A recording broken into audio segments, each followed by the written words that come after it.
Nagpakita ng magandang laban ang team ng Iraq, talagang pumalagsilas ng todo kontra si Gilas noong una pero mas naging dominant pa rin ang team ng Gilas laban sa Iraq National Basketball Team. Ipinakita ng Gilas na hindi nalalayo ang level nila sa mga teams na kagaya ng New Zealand at Chinese Taipei dito sa FIBA Asia Cup 2025.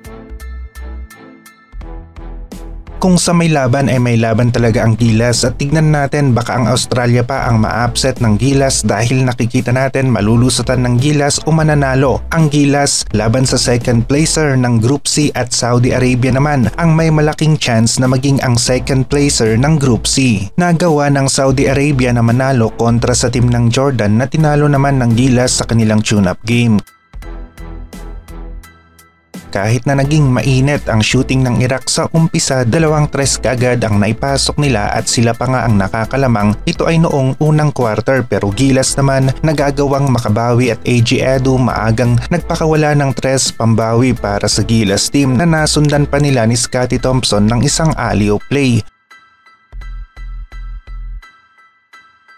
Yung tres ng kalaban ang mainit sa una at alam naman natin na ito ang tumalo sa Gilas sa kanilang unang laro. Mainit na shooting ng kalaban sa 3-point area. Dwight Ramos drive at spin move ang ipinakita, nakalusot sa depensa ng kalaban. Ito naman ang kagandahan ng dalawang bigs combo. Kita nyo naman, AG Edu at Junmar ang nangingibabaw ang laro sa loob ng paint sa eksenang ito. Scottie, nakita ulit si Junmar, easy 2 points at assist para sa Gilas team. Maging si Dwight Ramos maganda ang laro, nalulusutan ng depensa ng kalaban sa play na ito. May bawi naman ang Iraq at kanilang tres pumasok nga rin. May konting swerte pa rin ang kanilang mga tira. Mas mahina nga lang ang klase ng depensa ng Iraq kaya mas angat ang tira ng Gilas na libre si Tamayo at plus 3 points para sa Gilas team. Sunod-sunod ang nagawang tres ni Tamayo, wala ng reklamo ang mga LJ Sakers fan, kanilang star player, umarangkada ang laro laban sa team ng Iraq.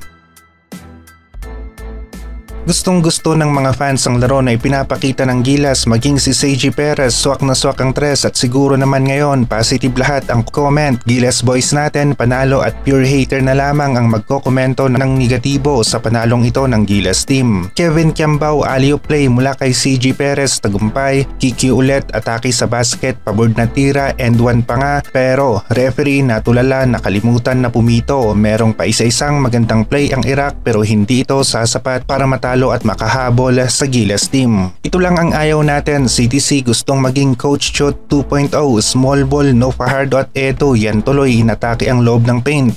And one pa ang resulta. Lagi kong sinasabi kung mas lamang ang bigs natin sa matchup, mananalo ang Gilas. Kagaya dito, mas nakakalamang sina AG Edu at Junmar sa loob ng paint. Complete dominance para sa Gilas, tinambakan ng kalaban na Iraq sa game na ito